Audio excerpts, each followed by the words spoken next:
We've known each other many years, but this is the first time you ever came to me for counsel, for help.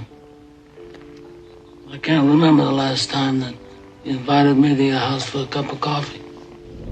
When people talk about the greatest movies ever made, The Godfather is almost always mentioned in the very first breath, and there is a reason for that. It is not just a film. It is one of those rare pieces of art that changed how stories are told on screen and how Hollywood thinks about crime dramas. For a lot of people, it is the ultimate picture of what a masterpiece looks like. The Godfather was not some smooth production that everyone believed in from the beginning. Behind the scenes, there were doubts, fights, near disasters, moments of panic, and also moments of genius that no one could have planned ahead of time. This video is going to take you on a deep look into all of that. We are not just talking about the usual stories everyone repeats, like how Marlon Brando stuffed cotton in his mouth for his audition, or how Al Pacino was almost dropped from the project. Those are interesting, but we are going much further. We are digging into cast interviews where they opened up about what it was like to live inside these characters day after day, to deal with the pressure of a studio that wanted things to go one way. At the same time, the director fought tooth and nail to do things his way and to shoot scenes that sometimes felt heavier than anything they had ever acted in before. We will be taking you through how certain scenes that fans now consider legendary almost never happened, how the locations were chosen, what was happening in the lives of the cast while they were filming, and the tiny details that you probably never noticed, even if you have watched the film many times. So let's go. Fighting for the right faces.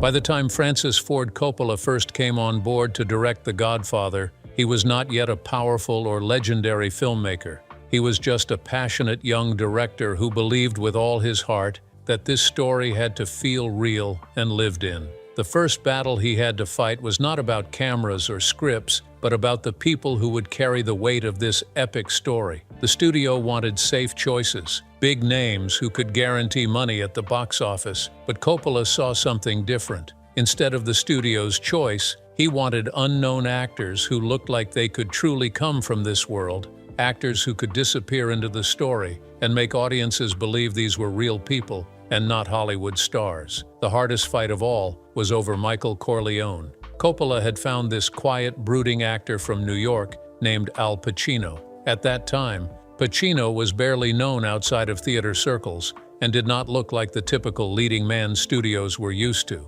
Paramount executives kept rejecting him, suggesting famous names like Robert Redford or Warren Beatty. Coppola refused to let go. He kept saying Pacino had the exact face for Michael, the kind of face that starts gentle and then grows darker as the story goes on. Al Pacino himself has said in interviews that he almost felt like he was in over his head. He would get feedback from the studio saying he was not good enough, that he was too small, too quiet, too unconvincing. He said he was almost sure they would replace him. Then Coppola made a very bold move. He filmed the famous restaurant assassination scene much earlier than scheduled and showed it to the studio. When the executives saw Pacino slowly turn from nervous and shaking to cold and deadly as he shot Sollozzo and McCluskey, they were shocked. In that moment, they finally understood what Coppola had seen from the very beginning. It was not just Pacino who was a risk. Marlon Brando was considered almost untouchable because of his reputation. Coppola went to Brando's house, put a camera on him, and let him transform himself into Don Corleone right there. He stuffed cotton into his cheeks, darkened his hair, and started mumbling like an old man. That tape saved him. Paramount finally agreed. Without those stubborn fights and Coppola holding on to his vision, we would never have gotten the Godfather we know today.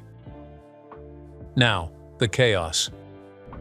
The beginning of making The Godfather was anything but smooth or glamorous. Francis Ford Coppola has said many times that he felt like he was standing on thin ice every single day. The studio executives were always on his neck, asking questions, complaining about one thing or another. They thought the sets were too dark. They said the film was taking too long, and they were not happy about how Brando spoke with his mouth stuffed, mumbling his lines. They wanted changes everywhere, and they were ready to fire Coppola if he gave them a reason. He was young and still trying to prove himself, so he would wake up every morning wondering if this would be the day he got replaced. But instead of running away, he doubled down. He kept saying no to ideas that would have ruined the story. The studio wanted him to set the film in the modern day so it would be cheaper to shoot, but he refused. He wanted the film to stay in the 1940s, exactly as Mario Puzo wrote it. He believed that the clothes, the cars, and the entire look of that period would make the story believable. Even Al Pacino felt the heat. He shared that the studio told him he was not good enough, that he was not as convincing as Michael, which crushed him. He was so discouraged that he thought about quitting the film altogether. But Coppola stood by him, he encouraged him, he showed him early footage, and reminded him that he was the perfect choice. This gave Pacino the strength to stay and to grow into Michael. Looking back now, it is clear that all that stress, all that fear, made everyone sharper. Nobody was relaxed, everyone was on edge, and that intensity showed on screen. The film felt alive because it was made under real pressure. Blood ties and strange coincidences. Something very personal happened to Al Pacino while he was making The Godfather. He discovered that his own grandfather was born in Corleone, Sicily, the very same town from which the Corleone family originates in the story. Pacino said this gave him goosebumps because suddenly he felt like he was playing a piece of his own family history. It was no longer just a movie role. It was almost like he was stepping into the shoes of someone from his own bloodline. This discovery finally changed the way that he approached Michael. Pacino has said that he had already started to think about what it must have been like for his ancestors to leave Sicily, travel all the way to America, and build a life from nothing. He suddenly began to understand that Michael was not just a cold character, but a man carrying the heavy weight of family, tradition, and duty. That is why Michael's story felt so emotional and believable. Francis Ford Coppola also noticed it. He said Pacino brought a kind of quiet dignity to Michael that made it look like he was born to play the part. It felt natural, like he was not even acting. The whole crew could feel it too because it was just too obvious. These kinds of moments made everyone feel that they were working on something special. They were no longer just making another gangster movie. It felt almost destined, like everything was falling into place for a reason. Pacino's real-life connection to Corleone seemed like a sign that this film was meant to be what it became. Moments that were never planned. One of the things that made The Godfather feel so real was how much of it happened in the moment. A lot of what we now think of as iconic scenes were not even in the script the way we see them today. Take the famous line, "Leave the gun, take the cannoli." It was originally just, "Leave the gun."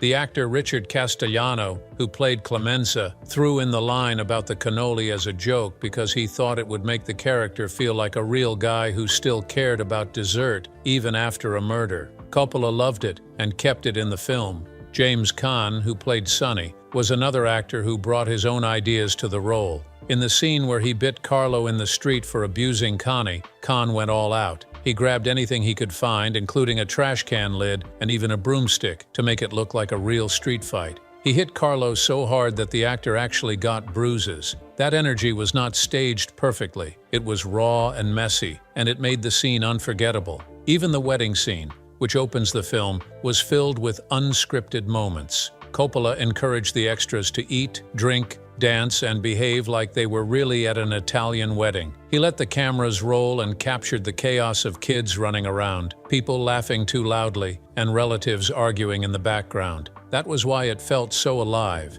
It was not like actors hitting their marks. It felt like someone just filmed a real wedding. One of the most famous unscripted touches was the cat that Don Corleone held in the opening scene. The cat was not written in the script. Coppola saw it wandering around the set and handed it to Marlon Brando, who just started petting it as if it belonged to him. The cat's purring was so loud that they had to redo Brando's lines in post-production because you could barely hear his voice. Yet that little animal made the scene warmer and showed a softer side of Don Corleone without a single word being spoken.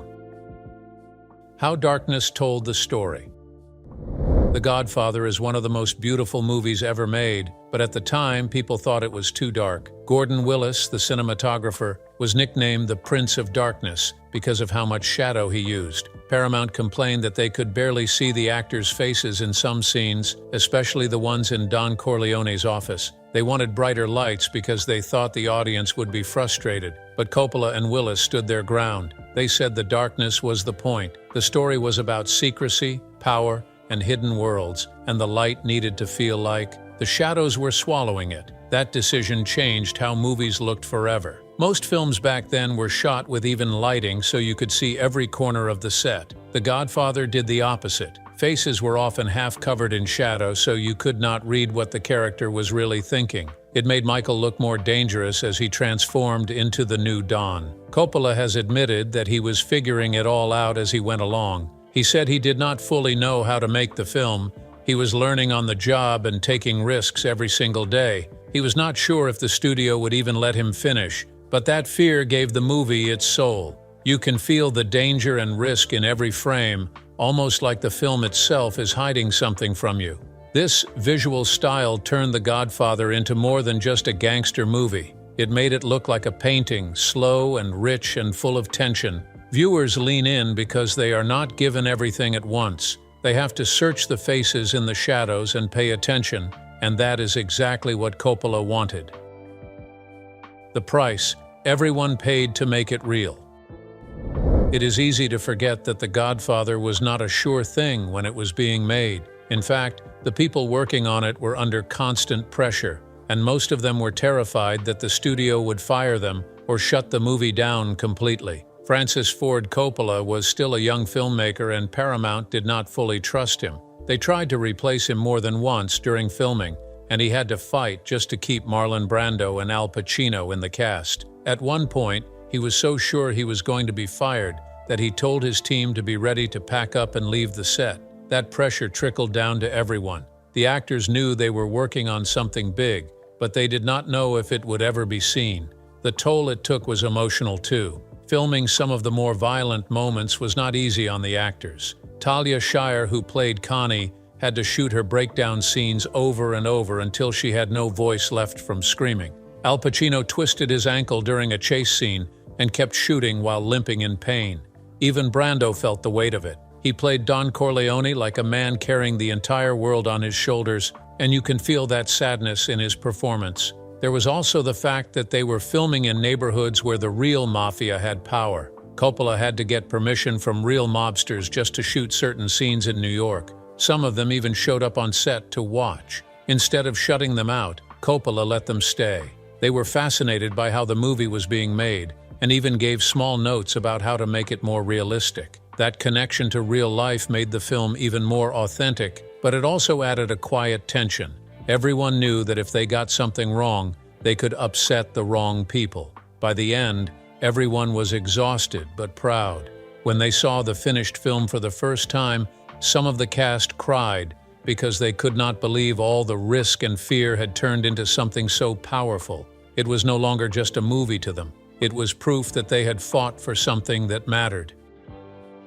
Why it still feels like family.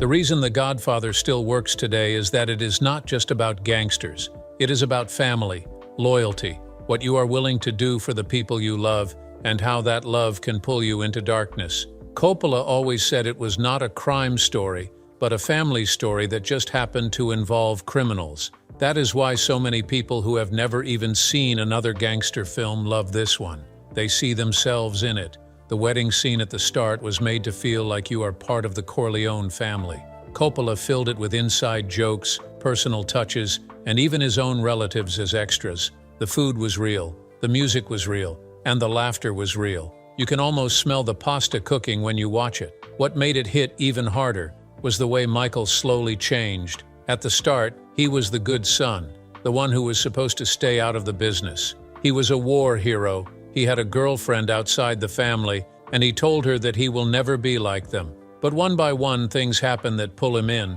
His father is shot, his brother is too emotional to take over, and he is the only one who can act. The look on Pacino's face as Michael makes each choice is chilling, because you can see him losing pieces of himself along the way. By the time Michael becomes the new Don, it almost feels inevitable. The final scene where he shuts the door on Kay is not just the end of the story. It is the end of the old Michael. He has chosen the family over everything else, even love. That is why so many fans call it the most perfect ending ever made.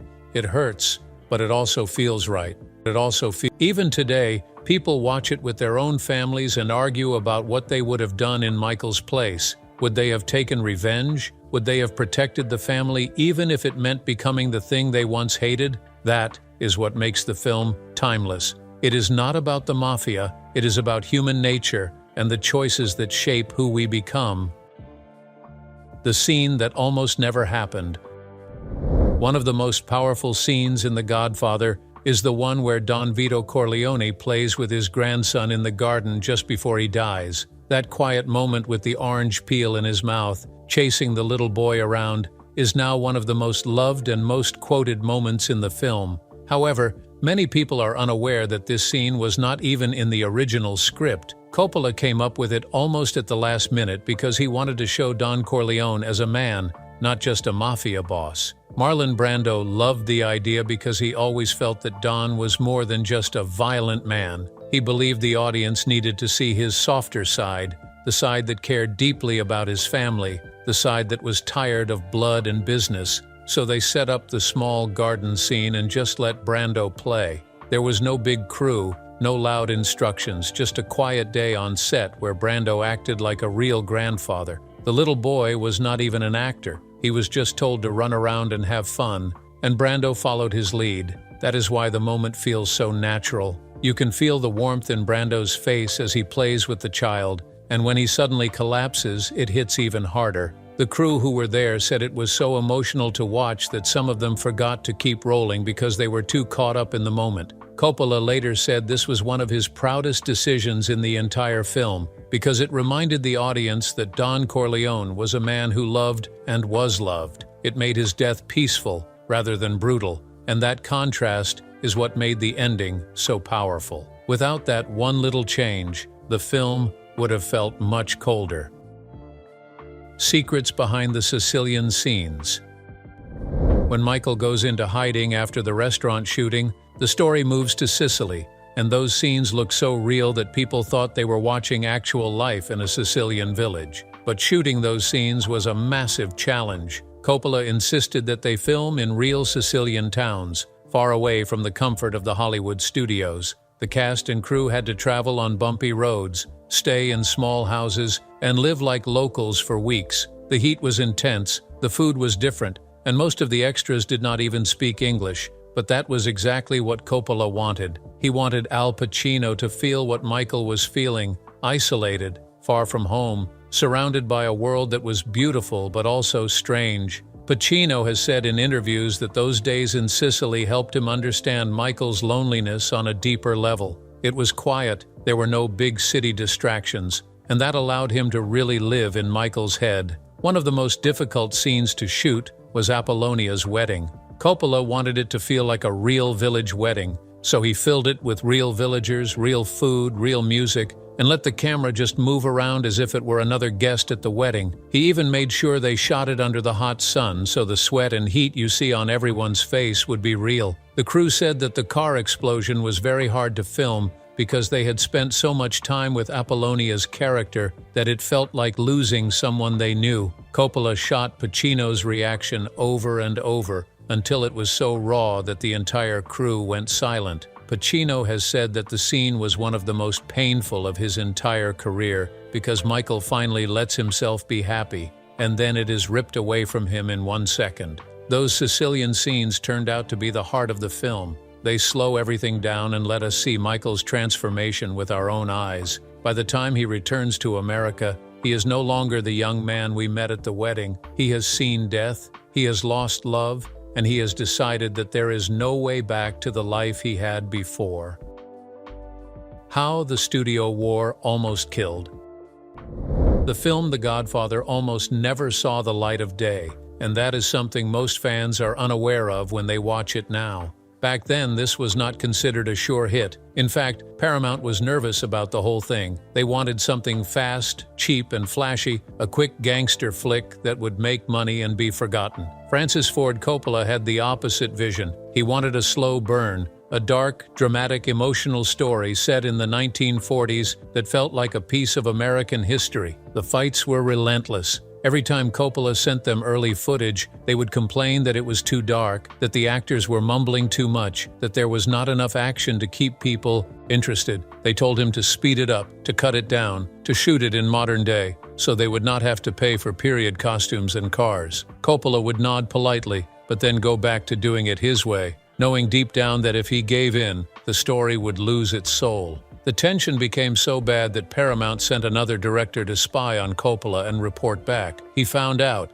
and it only made him more determined to finish the movie before they had the chance to fire him. He told his crew to work fast and not give the studio any excuse to shut them down. The cast could feel this stress every day. Al Pacino was still a nobody then, and he said he was scared every single morning that they would fire him and bring in someone more famous. James Caan remembered watching Coppola pacing on set, whispering to himself, trying to figure out how to protect the movie. Talia Shire has said there were nights she cried driving home because it felt like everything could fall apart at any moment. But that was what made everyone so sharp. Nobody could coast. Nobody could be lazy, because they were all fighting for the movie's life. Somehow, against all odds, Coppola finished it. When Paramount finally saw the complete film, they were silent for a long time. Then they realized they were looking at something bigger than a gangster story. Overnight, Coppola went from being the young director they almost fired to the man who had given them their masterpiece.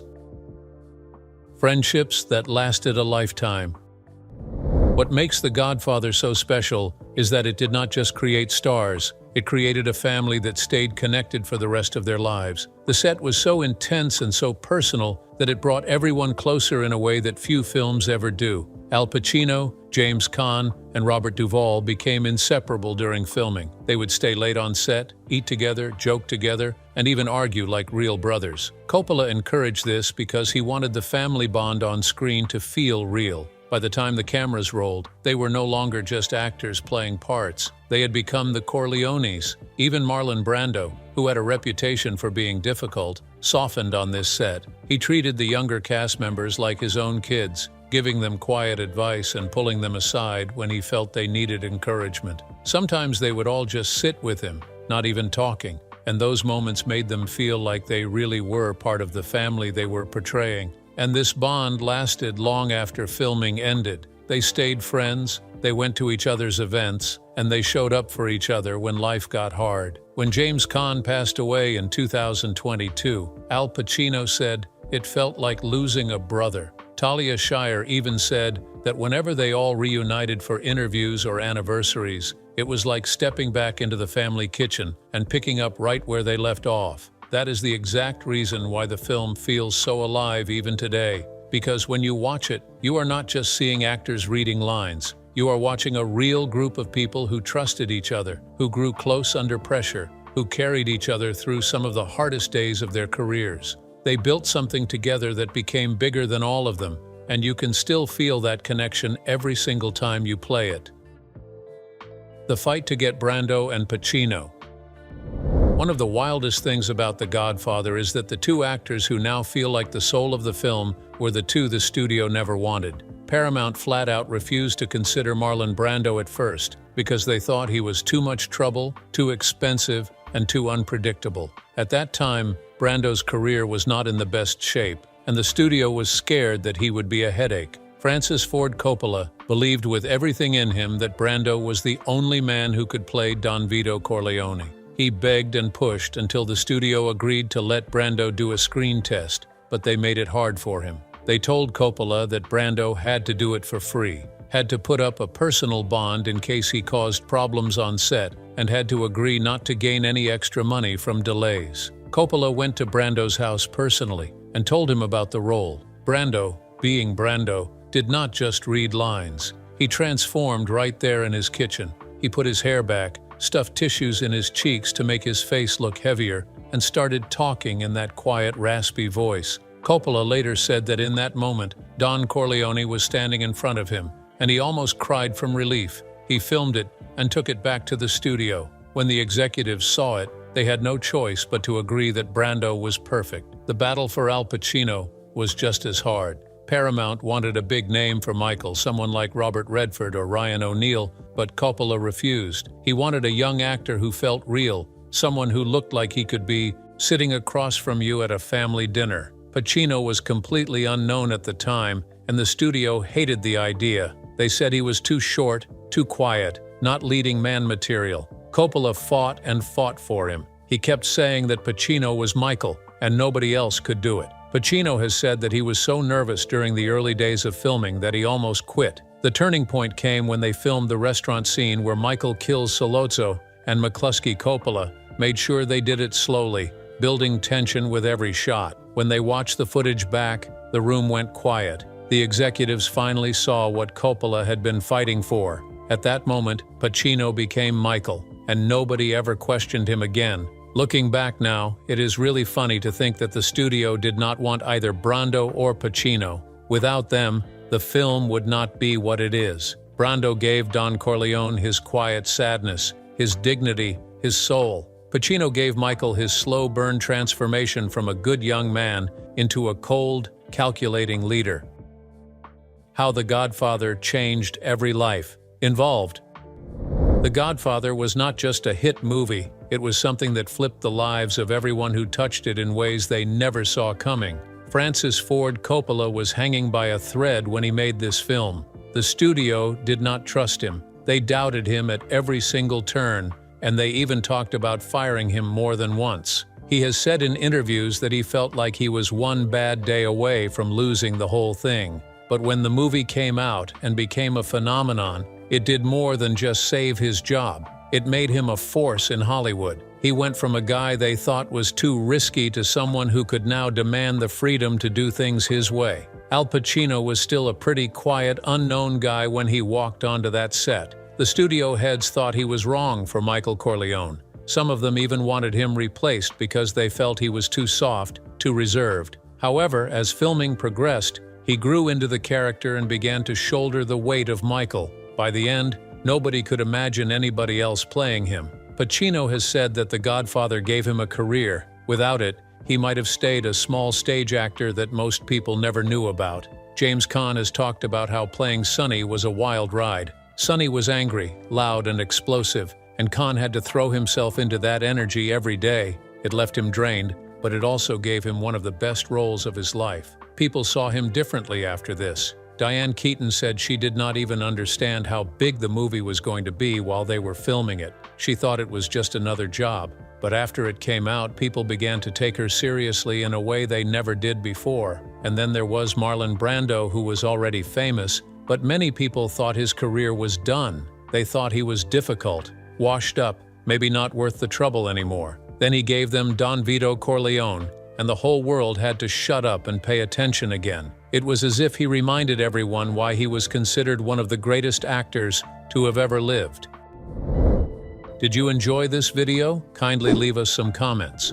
Before leaving, take a moment to like, share, and subscribe to our YouTube channel.